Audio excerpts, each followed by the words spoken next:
영상 시작 전에 구독과 좋아요 꼭 부탁드립니다. 여러분의 작은 관심이 영상 제작에 큰 원동력이 됩니다. 상자 뚜껑을 덮었다. 노철의 얼굴이 가려졌다. 내가 간다. 낮은 목소리였다. 하지만 그 안에 담긴 것은 차가운 살기였다. 내가 직접 가서 끝낸다. 무진이 몸을 돌렸다. 문을 향해 걸음을 옮겼다. 잠깐. 연화가 무진의 팔을 잡았다. 혼자 가면 안 돼. 노철이 저렇게 돌아왔어. 가만히 있을 수 없어. 그러니까 사람을 붙여줄게. 믿을 만한 사람으로. 서두를수록 일을 그르치는 법이야. 잠시만 기다려. 연화가 전령을 불렀다. 지금 당장 우호법께 연통을 넣어. 급히 와달라고. 전령이 급히 뛰어나갔다. 우호법? 무진이 속으로 되뇌었다. 천마신교에 온 뒤로 한 번도 들어본 적 없는 이름이었다. 좌호법 염천호는 귀가 아프도록 들었지만 우호법은 처음이었다. 무진이 창밖을 바라봤다. 어둠이 내려앉고 있었다. 기다리는 시간이 길게 느껴졌다. 발을 동동 구르고 싶었지만 꾹 참았다. 노철의 얼굴이 떠올랐다. 눈을 감지 못한 채 죽은 그 얼굴. 주먹을 쥐었다. 손톱이 손바닥을 파고들었다. 그런데 우호법. 무진이 모르는 것은 당연했다. 천마신교에는 양대 호법이 있다. 좌호법과 우호법.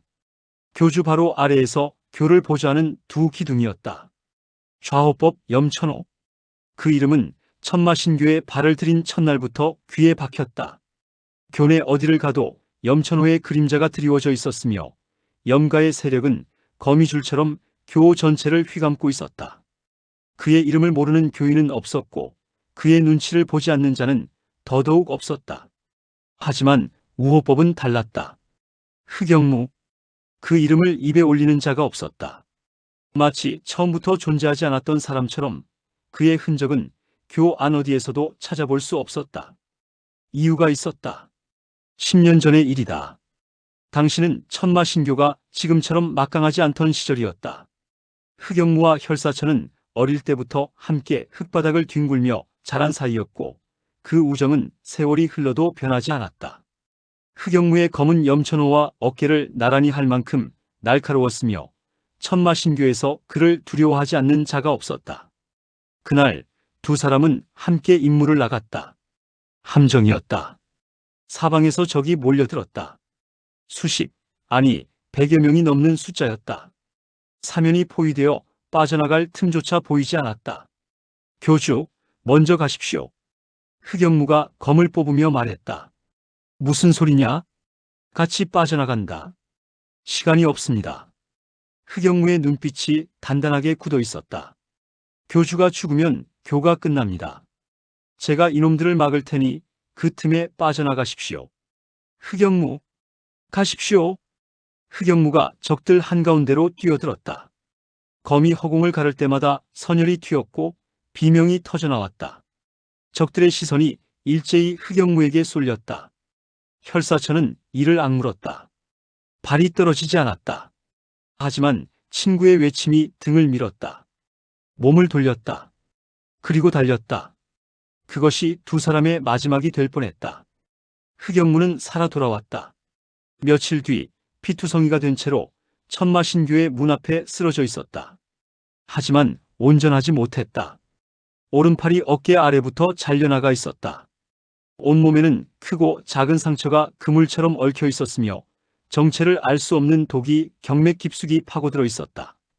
교내에 내놓으라 하는 의원들이 다 달려들었다. 하지만 누구도 독의 정체를 밝혀내지 못했다. 결국 의원들은 고개를 저으며 물러났다. 약선이 살아 돌아오지 않는 이상 저희로서는 방도가 없습니다. 목숨은 건졌다. 하지만 무인으로서는 끝이었다. 내공의 사말도 끌어올릴 수 없었다. 조금만 힘을 쓰면 도끼가 퍼지며 피를 토했고 손상된 경맥은 아무리 시간이 흘러도 회복되지 않았다. 하지만 혈사천은 포기하지 않고 10년 동안 온갖 명의와 영약을 구했다. 천하를 뒤지고 막대한 재화를 쏟아부었다. 하지만 독의 정체를 끝내 찾지 못했다. 내가 반드시 고쳐주마. 기다려라. 혈사천은 친구를 볼 때마다 그렇게 말했다. 교주, 저는 괜찮습니다. 신경 쓰지 마십시오. 흑영무는 늘 그렇게 대답하며 고개를 숙였다. 우호법의 직위는 그대로였다. 자리값을 전혀 못하면서도 아무도 불만을 품지 않았다. 교주의 목숨을 구한 은인이었으니까. 그 자리는 은혜에 대한 예우였다. 하지만 흑영무 본인에게 그것은 오히려 짐이었다. 10년을 침상에 누워 지냈다. 교가 어지러워도 염천호가 세력을 넓혀 교를 집어삼킬 듯이 굴어도 할 수 있는 것이 아무것도 없었다. 손가락 하나 까딱할 힘이 없으니 그저 지켜볼 수밖에. 남은 한 팔로 아들 흑영진에게 검을 가르치며 하루하루를 버텼다. 언젠가 이 쓸모없는 몸이라도 교의 보탬이 되는 날이 오길 바라면서 흑영가 본체는 천마궁의 동쪽 끝자락에 자리 잡고 있었다. 화려한 장식 하나 없는 검소한 건물이었으나 그 안에 서린 기운만큼은 범상치 않았다. 안채의 가장 깊은 방, 희미한 등불 아래 흑영무가 침상에 누워 있었다. 텅 빈 오른쪽 소매가 바람에 살짝 흔들렸다. 마른 체구에 핏기 없는 얼굴, 깊게 패인 눈 아래로 짙은 그림자가 드리워져 있었다. 숨을 쉴 때마다 가슴이 가늘게 떨렸고 이따금 기침이 터져나왔다. 문이 열리며 흑영진이 들어왔다. 손에 약사발을 들고 있었다. 아버지, 약 가져왔습니다. 흑영무가 눈을 떴다. 아들의 얼굴을 바라보았다. 오늘은 좀 어떠십니까? 콜록? 기침이 터졌다. 흑영무가 손수건으로 입을 막았다. 손수건을 거두자 희미한 핏자국이 묻어 있었다. 똑같다. 걱정 마라. 흑영진의 눈빛이 어두워졌으나 내색하지 않았다. 약사발을 아버지 곁에 내려놓으며 침상 옆에 앉았다. 드시고 좀 더 쉬십시오. 흑영무가 아들의 도움을 받아 몸을 일으켰다. 떨리는 손으로 약사발을 받아들었다. 쓴 약을 단숨에 들이켰다. 그때였다. 급한 발소리가 복도를 울리며 다가왔다. 다급한 기척에 흑영진이 벌떡 일어섰다. 문이 열렸다. 전령이 숨을 헐떡이며 무릎을 꿇었다. 교주전에서 연통입니다. 흑영무의 눈빛이 달라졌다. 침상에서 몸을 일으키려 했다. 아버지, 누워 계십시오. 제가 확인하겠습니다. 흑영진이 전령에게서 연통을 받아 펼쳤다. 글을 읽어내려가던 그의 표정이 굳어졌다. 뭐라고 쓰여 있느냐? 소교주께서 도움을 요청하셨습니다. 급히 와달라고. 그것뿐이냐? 예. 자세한 내용은 없습니다. 흑영무의 눈이 가늘어졌다. 침상 가장자리를 짚으며 천천히 몸을 일으켰다. 아버지. 흑영진이 급히 부축했다. 흑영무가 아들의 어깨에 기대어 겨우 일어섰다. 교주전에서 직접 연통이 왔다. 흑영무의 목소리가 낮게 가라앉았다. 큰일이 난 게야. 교주님이 쓰러지시고 반란까지 터진 마당에 소교주께서 직접 나를 부르셨어. 그래도 아버지 몸이 날 부르신 거 보면 우리 힘이 필요하신 게 틀림없다. 흑영무가 아들의 눈을 똑바로 바라보았다. 병색이 짙은 얼굴이었으나 눈빛만은 살아있었다. 혹시 모르니 정의 무사들을 대기시켜놔라. 아버지, 서둘러라. 흑영진이 입술을 깨물었다. 아버지의 눈빛에서 물러설 기색을 찾을 수 없었다. 알겠습니다. 흑영진이 밖으로 나갔다. 급한 발소리가 멀어졌다. 흑영무가 창밖을 바라보았다. 어둠이 짙게 내려앉아 있었다. 교주님, 10년 전의 기억이 스쳐 지나갔다. 등 뒤로 쏟아지던 칼날들, 피투성이가 되어 쓰러지던 순간, 깨어났을 때 사라져있던 오른팔, 그리고 침상 옆에 앉아 미안하다고 반드시 고쳐주겠다고 말하던 혈사천의 얼굴. 10년을 누워만 있었습니다. 아무것도 하지 못했습니다. 흑영무가 천천히 일어섰다. 다리가 후들거렸으나 이를 악물고 버텼다. 이번만큼은 남은 한 손으로 검을 집어들었다. 제가 갑니다. 무지는 초조하게 서성였다. 창밖의 어둠이 점점 짙어지고 있었다. 달빛조차 구름에 가려 희미했다. 시간이 흐를수록 가슴속에 불길이 타올랐다. 노철의 얼굴이 자꾸만 떠올랐다. 눈을 감지 못한 채 상자 안에 담겨 돌아온 그 얼굴. 삽 하나 더 있습니까? 그 목소리가 귓가에 맴돌았다. 나란히 땅을 파던 그날의 기억이 가슴을 짓눌렀다. 주먹을 쥐었다. 손톱이 손바닥을 파고들었다. 연화가 무진을 바라보았다. 말을 걸까 하다가 입을 다물었다. 지금 무슨 말을 해도 위로가 되지 않을 것이다. 그때 복도 저편에서 발소리가 들려왔다. 두 사람의 발소리.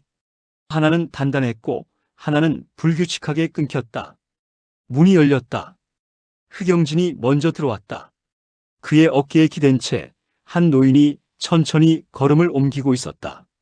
마른 체구에 핏기 없는 얼굴. 오른쪽 소매가 텅 빈 채 흔들렸다. 깊게 패인 눈, 그러나 그 안에 서린 눈빛만은 살아있었다. 무진은 처음 보는 얼굴이었다. 연화가 자리에서 일어났다. 우호법 와주셨습니다. 몸이 불편하신데 직접 오시다니. 콜록. 흑영무가 기침을 했다. 손수건으로 입을 막았다가 거두었다. 희미한 핏자국이 묻어 있었으나 그는 개의치 않았다. 소교주께서 부르셨는데 누워 있을 수 없습니다. 흑영진이 아버지를 부축하여 자리에 앉혔다. 흑영무의 시선이 연화에게로 향했다. 무슨 일입니까? 연화가 잠시 망설이다 입을 열었다. 중소문파들이 연합하여 반기를 들었습니다. 흑영무의 눈빛이 어두워졌다. 교가 약해진 틈을 노린 겁니다. 안평촌을 습격해 민간인들을 학살하고 수비대도 몰살시켰습니다. 노철 대주가 야습을 나갔다가. 연화의 목소리가 잠시 멈췄다. 옆에 서 있는 무진의 주먹이 부르르 떨렸다. 목만 돌아왔습니다. 침묵이 내려앉았다. 무거운 공기가 방 안을 짓눌렀다. 흑영무의 얼굴에 고통스러운 빛이 스쳤다. 그것은 노철의 죽음 때문만은 아니었다. 또다시 며칠 전의 기억이 떠올랐다. 염천호가 반란을 일으켰을 때 자신은 침상에 누워 있었다. 교주님이 쓰러지고 어린 소교주와 운무진이라는 청년이 피 터지게 싸우는 동안 자신은 아무것도 할 수 없었다. 천장만 바라보며 이를 갈았다. 손가락 하나 까딱할 힘이 없으니 그저 소식을 기다릴 수밖에. 반란이 진압되었다는 소식을 들었을 때 안도보다 먼저 수치심이 밀려왔다. 내가 지켜야 했다. 우호법이다. 교주를 보좌하고 교를 지키는 것이 자신의 소임이었다. 그런데 정작 교가 가장 위험한 순간에 자신은 누워 있었다. 10년 전 혈사천을 지키려다 이 몸이 되었다. 그것은 후회하지 않는다. 하지만 그 이후로 아무것도 하지 못한 것은 용서할 수 없었다. 내 탓이다. 교주님이 쓰러진 것도, 반란이 일어난 것도, 노철이 죽은 것도, 내가 제대로 서 있었다면 막을 수 있었을지 모른다. 흑영무가 자리에서 일어섰다. 다리가 후들거렸으나 이를 악물고 버텼다. 제가 가겠습니다. 연화의 눈이 커졌다. 우호법, 그게 무슨? 염호법이 반란을 일으켰을 때 저는 누워 있었습니다.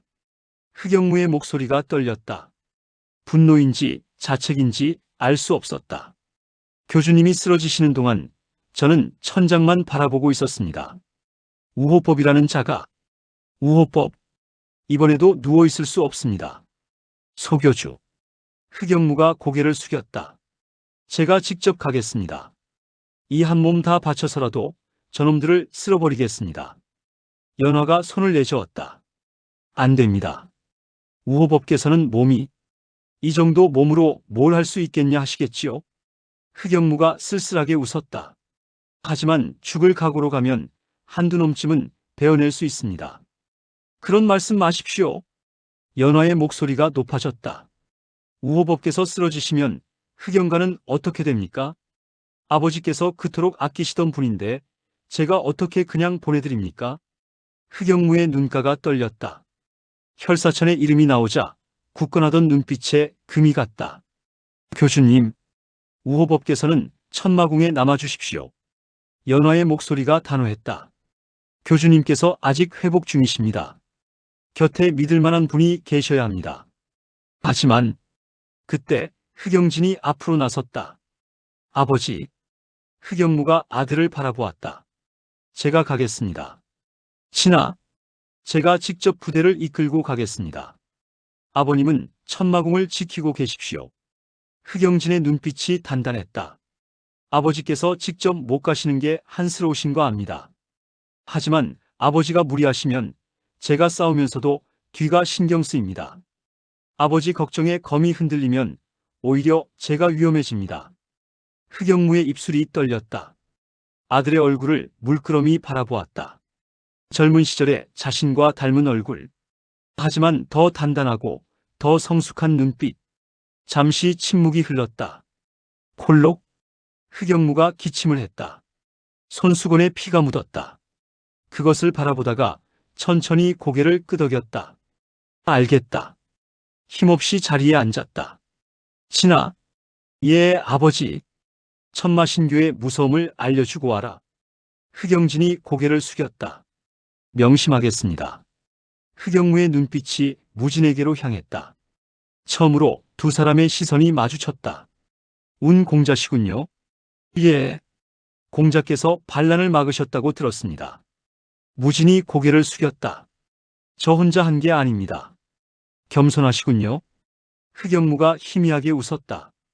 교주님의 제자 되시는 분이니 제가 이래라 저래라 할 입장은 아닙니다만. 잠시 말을 멈췄다가 이었다. 부디 무사히 돌아오십시오. 무진이 고개를 끄덕였다. 안평촌에서 이틀 거리에 있는 다른 마을. 작은 마을이었다. 100여 가구가 옹기종기 모여 사는 평범한 산골 마을이었다. 그곳에 불길이 솟아오르고 있었다. 살려주세요. 비명이 터져나왔다. 여인이 아이를 안은 채 달아나다가 넘어졌다. 뒤쫓던 사내가 칼을 들어 올렸다. 천마신교 개새끼들한테 세금 바치던 년이 살려달라고. 칼이 내리쳐지기 직전 다른 사내가 팔을 잡았다. 야, 죽이지 마. 여자는 값이 나가. 쳇. 사내가 칼을 걷었다. 여인의 머리채를 잡고 질질 끌고 갔다. 마을 곳곳에서 비슷한 광경이 펼쳐지고 있었다. 집집마다 불이 붙었고 가재도구가 마당에 내팽개쳐져 있었다. 사람들이 줄줄이 묶여 끌려가고 있었다. 마을 중앙. 곽천이 팔짱을 끼고 서 있었다. 그의 뒤로 천여 명의 무리가 어슬렁거리며 돌아다녔다. 불과 며칠 사이에 새가 크게 불어나 있었다. 곽천이 사방으로 경문을 보낸 덕이었다. 천마신교의 원한을 품은 자들이 소문을 듣고 몰려들었고 새가 눈덩이처럼 불어났다. 뇌화문, 철사방, 청랑문. 거기에 천마신교의 불만을 품고 있던 크고 작은 사파 세력들까지 합류했다. 하하. 곽천이 호탕하게 웃었다. 봤나? 천마신교가 뭐 대단한 줄 알았더니 허수아비에 불과하더군. 옆에 서 있던 청랑문 문주 호대산이 맞장구를 쳤다. 노철인가 뭔가 하는 놈도 목을 따버렸으니 이제 무서울 게 뭐 있어. 그렇지. 이 기세로 밀어붙이면 천마신교 본거지까지 갈 수 있어. 무리 사이에서 환호성이 터져나왔다. 승리의 기운에 취해 있었다. 그때 낭무휼이 다가왔다. 여전히 허리를 굽히고 있었으며 얼굴에는 비굴한 웃음이 걸려 있었다. 광문주, 잠시 드릴 말씀이 있습니다. 뭐요? 첩보가 들어왔습니다. 낭무휼이 목소리를 낮췄다. 천마신교에서 토벌대가 오고 있다 합니다. 곽천의 눈썹이 꿈틀거렸다. 토벌대? 예. 함정을 파서 미리 대비해야 할 것 같습니다. 낭무휼의 목소리에 은근한 걱정이 묻어 있었다. 진심으로 걱정하는 것처럼 보였다. 하지만 곽천은 코웃음을 쳤다. 겁먹을 거 없소. 하지만 광문주, 노철인가 뭔가 하는 놈도 죽였소. 천마신교가 뭐가 무섭소. 곽천이 가슴을 쳤다. 우리가 1000명이 넘소. 그리고 계속 합류하는 자들이 있어 지금도 새가 불어나고 있어. 정예 병력이 온다 해도 기껏해야 100명이겠지. 숫자로 밀어붙이면 그만이요. 그래도 혹시 모르니. 회주는 걱정이 너무 많소. 곽천이 낭무휼의 어깨를 툭 쳤다. 그렇게 겁이 많으니 야랑회가 천마신교 밑에서 굽신거렸던 거 아니요? 낭무휼이 여전히 웃으며 고개를 숙였다. 하, 그렇습니까? 제가 너무 조심스러웠나 봅니다. 그러니까 걱정 말고 한잔하시오. 곽천이 술병을 들어 올렸다. 주변에서 환호성이 터졌다. 낙무휼이 고개를 숙이며 물러났다. 돌아서는 그의 얼굴에서 웃음기가 싹 사라졌다. 천마신교가 한번 패배했으니 이번에는 지난번보다 더 실력 좋은 자들을 보낼 게 분명하다. 발걸음을 옮기며 속으로 중얼거렸다. 그런데 정면 승부를 하겠다고? 입꼬리가 비틀어지듯 올라갔다. 바보 같은 놈. 그가 어둠 속으로 사라졌다. 야랑회 부하들이 소리 없이 그 뒤를 따랐다. 밤길을 달렸다. 무진이 선두에 섰고 흑영진이 그 옆에 나란히 말을 몰았다. 뒤로는 80명의 정예무사들이 대열을 이루며 따랐다. 천마신교의 토벌부대라고 하기에는 초라한 숫자였다. 하지만 내전으로 인해 사상자가 많이 나왔고 재건의 인원이 차출되어 여유가 없었다. 달빛이 희미하게 길을 비추고 있었으나 누구도 속도를 늦추지 않았다. 말발굽 소리가 밤 공기를 가르며 울려 퍼졌다. 한참을 달리다가 무진이 먼저 입을 열었다. 흑영대주. 예. 실례가 안 된다면 여쭤봐도 되겠습니까? 무엇을 말입니까? 우호법께서 어디가 불편하신지. 흑영진이 잠시 침묵했다. 말발굽 소리만 밤 공기를 가르며 울렸다. 독입니다. 낮게 가라앉은 목소리였다. 10년 전에 당하신 겁니다. 교주님을 지키시다가 그리 되셨습니다. 독이라면 해독은 시도해 보셨습니까? 온갖 명의와 영약을 구해봤습니다. 하지만 독의 정체를 끝내 찾지 못했습니다. 흑영진의 손이 고삐를 쥔 채 미세하게 떨렸다. 교주님께서도 10년간 애를 쓰셨습니다. 천하를 뒤졌습니다. 하지만 방법이 없었습니다. 왜 여쭤보시는 겁니까? 흑영진이 고개를 돌려 무진을 바라보았다. 눈빛에 경계와 기대가 뒤섞여 있었다. 무진은 잠시 망설이다가 입을 열었다. 확신할 수는 없습니다. 하지만 혹시 도움이 될 수 있을지도 모릅니다. 그게 무슨 말씀입니까? 제가 익힌 신법 중에 도끼를 태울 수 있는 것이 있습니다. 돌아가면 우호법을 한번 뵙고 싶습니다. 흑영진의 눈이 커졌다. 말고삐를 쥔 손에 힘이 들어갔다. 정말입니까? 약속은 못 드리겠습니다. 직접 봐야 알 수 있으니까요. 무진의 목소리는 담담했으나 진지했다. 흑영진이 한참 동안 무진을 바라보았다. 그리고 고개를 깊이 숙였다. 감사합니다. 목소리가 떨렸다. 설령 안 되더라도 그 마음만으로 감사합니다. 무진이 고개를 끄덕이며 다시 앞을 바라보았다. 동쪽 하늘이 희미하게 밝아오고 있었다. 안평촌에 도착한 것은 해가 뜬 직후였다. 마을 입구에 들어서자마자 무진의 얼굴이 굳어졌다. 참혹했다. 집집마다 불에 타 반쯤 무너져 있었고 길바닥에는 핏자국이 검게 말라붙어 있었다. 시체들이 여기저기 널브러져 있었으며 파리떼가 윙윙거리며 날아다녔다. 흑영진의 얼굴도 창백해졌다. 이건 수색하시오. 무진의 목소리가 낮게 가라앉았다. 생존자가 있는지 찾아보시오. 흑영진이 고개를 끄덕이며 부하들에게 지시를 내렸다. 무사들이 흩어져 마을 곳곳을 뒤지기 시작했다. 무진은 천천히 마을 안으로 걸어 들어갔다. 쓰러진 시체들 사이를 지나며 얼굴을 하나하나 살폈다. 노인, 여인, 아이, 무고한 사람들이었다. 저항조차 제대로 못했을 것이다. 주먹을 쥐었다. 손톱이 손바닥을 파고들었다. 노철. 그의 얼굴이 떠올랐다. 나란히 땅을 파던 그날의 기억. 이 사람들도 내가 지키려던 사람들이었겠지. 이를 악물었다. 그때 무사 한 명이 달려왔다. 생존자를 찾았습니다. 무진이 발걸음을 돌렸다.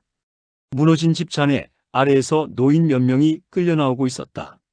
상처투성이었지만 목숨은 붙어 있었다.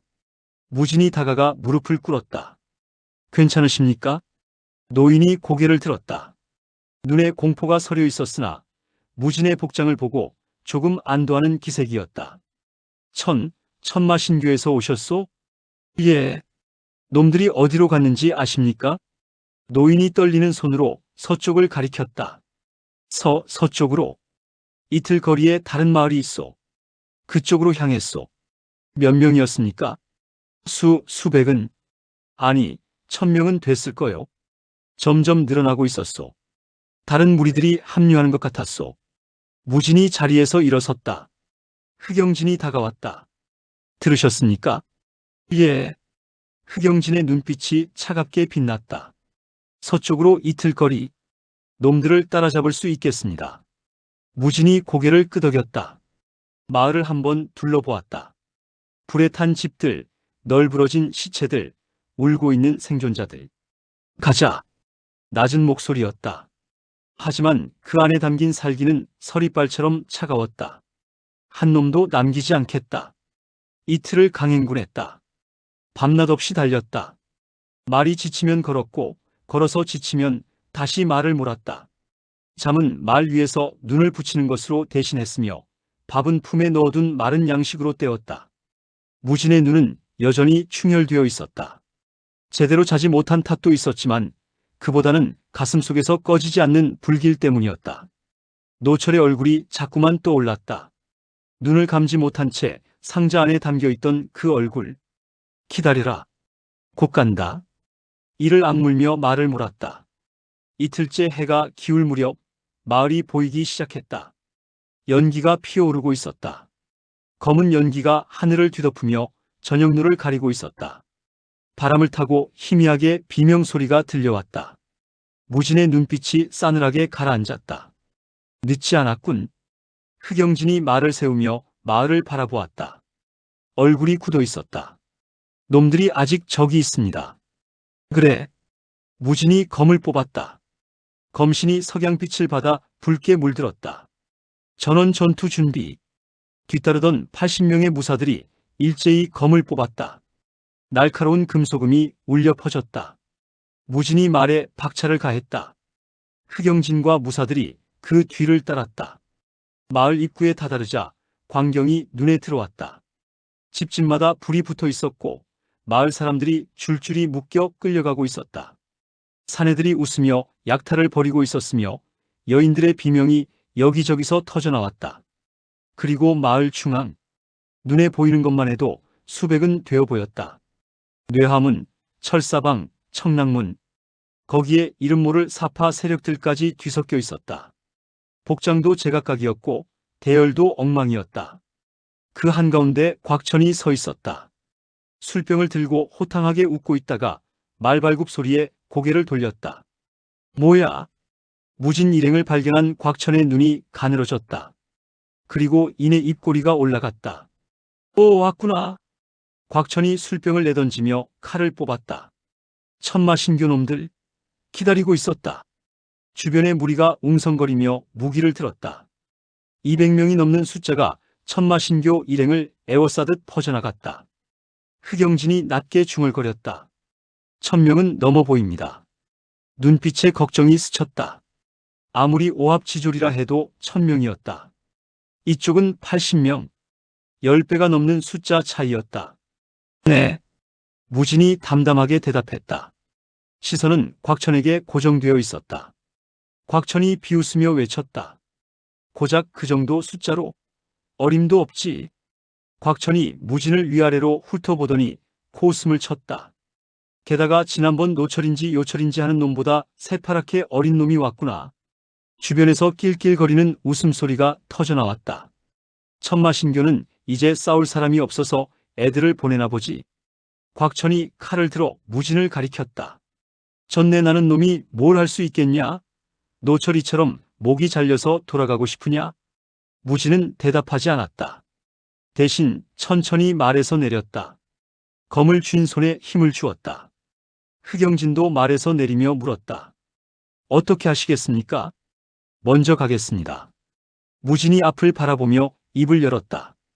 따라오십시오. 짧은 대답이었다. 하지만 그 안에 담긴 살기에 흑영진의 등줄기가 서늘해졌다. 무진이 천천히 한 발 앞으로 나아가다 순식간에 땅을 박찼다. 내공을 실은 발이 지면을 짓눌렀고 그 반동으로 몸이 허공으로 치솟았다. 오장은 좋게 넘는 높이였다. 사람이 뛸 수 있는 높이가 아니었다. 뭐야? 곽천의 눈이 커졌다. 주변의 무리들도 하늘을 올려다보며 입을 벌렸다. 무진이 정점에서 몸을 뒤집었다. 검을 아래로 향한 채 적진 한가운데를 향해 떨어지기 시작했다. 천마굴림보. 떨어지는 순간 무진의 몸에서 압도적인 기세가 쏟아져 나왔다. 후웅! 대지가 울렸다.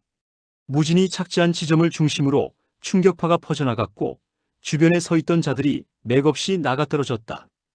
크악! 뭐야 이게? 비명이 터져나왔다. 충격파에 휩쓸린 자들이 피를 토하며 쓰러졌다. 흑영진의 눈이 휘둥그레졌다. 저게 운공자의 실력인가? 반란 때 함께 싸우긴 했지만 이 정도일 줄은 몰랐다. 저건 인류 고수도 함부로 흉내낼 수 없는 경지였다. 뒤따르던 무사들 사이에서도 술렁임이 퍼졌다. 저게 천마굴림보다. 천마굴림보. 운공자께서 천마굴림보를 쓰시다니. 경악과 경외가 뒤섞인 목소리들이었다. 정파 출신이라 들었는데 천마신교의 비전신법을 저토록 완벽하게 구사하다니. 무진이 천천히 몸을 일으켰다. 먼지가 가라앉자 그의 모습이 드러났다. 붉은 검기가 검신을 타고 일렁이고 있었으며 눈빛은 차갑게 가라앉아 있었다. 적진 한가운데 200명의 무리가 그를 에워싸고 있었다. 하지만 아무도 덤벼들지 못했다. 방금 눈앞에서 벌어진 광경에 다리가 굳어버린 것이다. 뭐야 저놈. 곽천의 이마에 식은땀이 흘렀다. 방금 그 기세에 숨이 막힐 뻔했다. 노철보다 강하다. 비교가 안 돼. 본능이 경고하고 있었다. 저놈은 위험하다고. 흑영진이 정신을 차렸다. 검을 뽑으며 외쳤다. 뭘 하고 있느냐? 돌격! 80명의 무사들이 함성을 지르며 달려들었다. 마을에서 조금 떨어진 언덕 위 낭무휴리 나무 그늘에 숨어 전장을 내려다보고 있었다. 그의 뒤로 야랑회 부하 수십 명이 활을 들고 대기하고 있었다. 화살 끝에는 이미 기름 먹인 천이 감겨 있었다. 낭무휴의 입에서 감탄이 새어나왔다. 가늘게 뜬 눈이 무진의 움직임을 쫓고 있었다. 물건인데? 반란 때는 교주를 상대하느라 제대로 보지 못했다. 그저 젊은 놈이 하나 날뛰고 있구나 싶었을 뿐이었다. 그런데 이렇게 보니 장난이 아니었다. 붉은 검기가 허공을 가를 때마다 사람이 쓰러졌다. 피가 튀고 비명이 터지고 시체가 쌓였다. 무진은 거기에 눈 하나 깜짝하지 않고 다음 적을 향해 움직였다. 저 정도면 내가 직접 나서도 쉽지 않겠군. 낭무휴의 눈이 가늘어졌다. 강호를 떠돌며 온갖 고수를 봐왔지만 저 정도 실력을 가진 자는 손에 꼽을 정도였다. 하지만 강한 놈이 항상 이기는 건 아니지. 입꼬리가 슬며시 올라갔다. 전장에서 또다시 비명이 터졌다. 중소문파 연합이 처참하게 밀리고 있었다. 1000명 중 1할이 넘게 쓰러졌고 나머지는 도망치기 바빴다. 낭무휴이 혀를 찼다. 오합지졸이라도 이렇게 모은 숫자가 아까운데. 곽천과 중소문파는 그에게 방패이자 장기말이었다. 저들이 앞에서 싸우고 자신은 뒤에서 이득을 챙기는 구도였다. 그런데 저렇게 다 죽어버리면 곤란했다. 살려둬야 써먹지. 낭무휴이 손을 들었다. 지금이다. 쏴라. 기다리고 있던 부하들이 일제히 불씨를 붙였다. 화살촉이 붉게 타올랐다. 수십 개의 불화살이 밤하늘을 가르며 날아갔다. 포물선을 그리며 마을 곳곳에 떨어졌다. 펑, 펑, 펑. 불길이 솟아올랐다. 집에, 헛간의 마당에 기름이 뿌려져 있었는지 불이 순식간에 번져나갔다. 불이야. 마을이 불탄다. 비명이 터져나왔다. 싸움 중이던 양측 모두 동요했다. 무진의 검이 멈췄다. 고개를 돌려 타오르는 마을을 바라보았다. 깍! 여인의 비명이 들렸다. 불길에 갇힌 마을 사람들이 살려달라고 울부짖고 있었다. 무진의 눈이 흔들렸다. 무진이 이를 악물었다. 마을 곳곳에서 불길이 솟아오르고 있었다. 비명소리가 여기저기서 터져나왔고 연기가 하늘을 뒤덮었다. 깍! 살려줘요. 아이의 울음소리가 들렸다. 불길에 갇힌 집 안에서 터져나오는 소리였다. 무진이 검을 걷었다. 마을 사람들부터 구한다.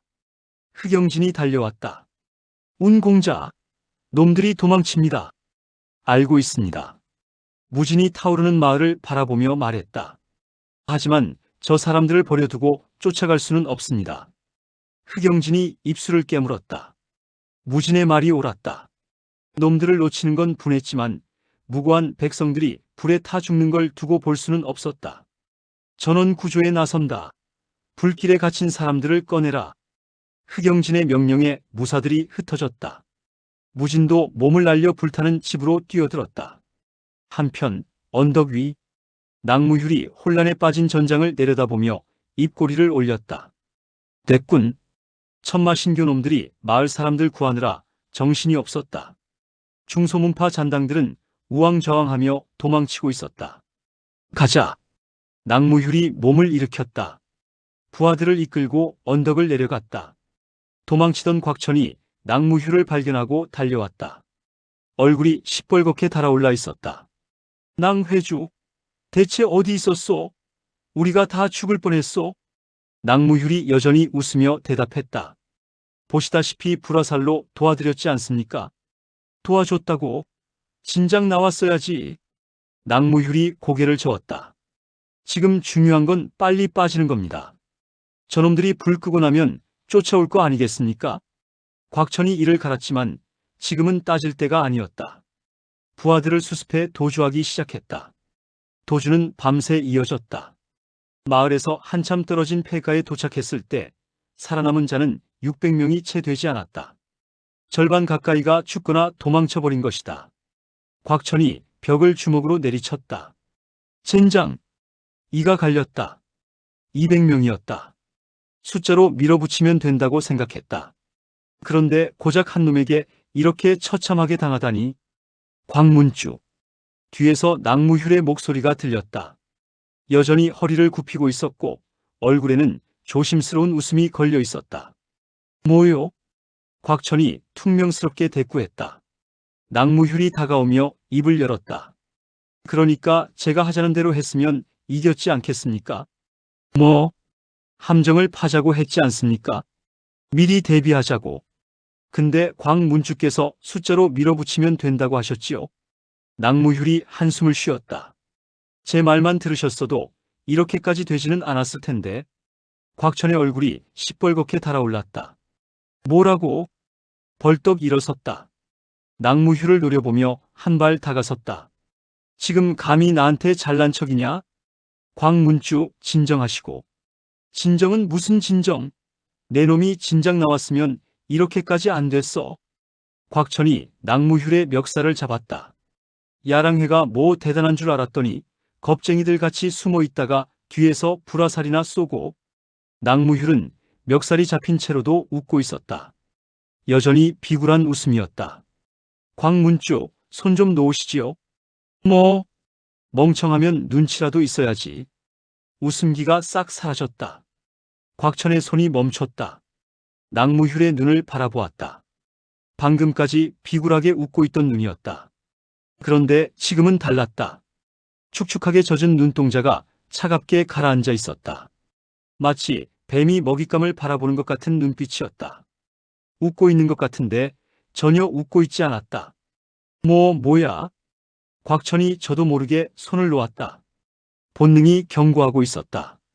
뭔가 잘못됐다고. 문주님께 무례하게 무슨 망발이냐? 옆에 있던 곽천의 부하 2명이 달려들었다. 시키지도 않았는데 칼을 뽑아들고 낭무휼에게 덤벼들었다.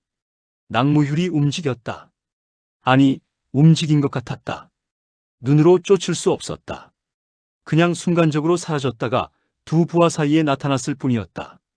스, 가벼운 소리가 났다. 두 부하가 멈춰섰다.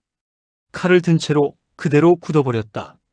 다음 순간, 크악! 비명이 터졌다. 두 사람의 팔다리에서 피가 뿜어져 나왔다. 근맥이 끊어진 것이다. 두 사람이 풀썩 주저앉으며 바닥에 나뒹굴었다. 살 살려. 낭무휼이 천천히 다가갔다. 손가락에 낀 금반지가 핏빛으로 물들어 있었다. 시끄럽군. 쭈그려 앉아 한 놈의 목에 곡도를 가져갔다. 곡도 끝이 목에 닿았다. 그리고 천천히, 아주 천천히 그어나가기 시작했다. 피가 스며 나왔다. 빠르게 죽이는 게 아니었다. 살갗을 한 겹씩 벗겨내듯 서서히 목을 파고들었다. 으아. 부하의 눈이 공포로 뒤집혔다. 비명도 제대로 지르지 못했다. 목이 잘려가고 있으니까. 낙무휼이 귀를 기울이듯 고개를 갸웃거렸다. 나는 이럴 때 나는 소리가 제일 좋더라. 입꼬리가 올라갔다. 분명 웃고 있는데 눈은 전혀 웃고 있지 않았다. 목이 완전히 잘렸다. 머리가 바닥에 떨어졌다. 낙무휼이 다른 놈에게로 고개를 돌렸다. 똑같이 반복했다. 천천히, 아주 천천히. 안 돼. 제발. 애원이 터져나왔다. 하지만 낙무휼은 멈추지 않았다. 곽천은 그 광경을 지켜보며 다리가 풀리는 것을 느꼈다. 미친놈이다. 등줄기에 소름이 돋았다. 저건 사람이 아니었다. 사람 탈을 쓴 괴물이었다. 두 번째 머리가 바닥에 떨어졌다. 낙무휼이 천천히 일어섰다. 핏빛으로 물든 손을 옷자락에 훔치며 곽천을 바라보았다. 자, 이제 좀 얘기가 되려나? 곽천의 입술이 파르르 떨렸다. 말이 나오지 않았다. 낙무휼이 한 발 다가섰다. 이제부터 내가 지휘한다. 불길이 하늘을 붉게 물들이고 있었다. 무진이 불타는 집으로 뛰어들었다. 연기가 폐를 찔렀으나 개의치 않았다. 안에서 아이의 울음소리가 들렸다. 어디냐? 무너져 내리는 석가래를 검으로 쳐내며 안으로 들어갔다. 구석에 웅크린 아이가 보였다. 어머니가 몸으로 아이를 감싸고 있었다. 일어나십시오. 무진이 두 사람을 끌어안고 밖으로 뛰쳐나왔다. 등 뒤로 지붕이 무너져 내리는 소리가 들렸다. 밖으로 나오자 흑영진이 달려왔다. 운공자, 괜찮으십니까? 괜찮습니다. 다른 곳은요? 동쪽은 거의 꺼졌습니다. 서쪽이 아직 심합니다. 갑시다. 무진이 다시 몸을 날렸다. 흑영진과 무사들이 그 뒤를 따랐다. 반 시즌이 넘게 불과 싸웠다. 무너지는 집에서 사람들을 끌어내고 우물물을 길어 불길을 잡았다. 무진은 내공을 실어 장풍으로 불길을 밀어내기도 했다. 마침내 마지막 불길이 잡혔을 때 동쪽 하늘이 희미하게 밝아오고 있었다. 무진이 자리에 주저앉았다. 온몸이 검댕으로 뒤덮여 있었고 여기저기 화상 자국이 남아 있었다. 숨이 거칠었다.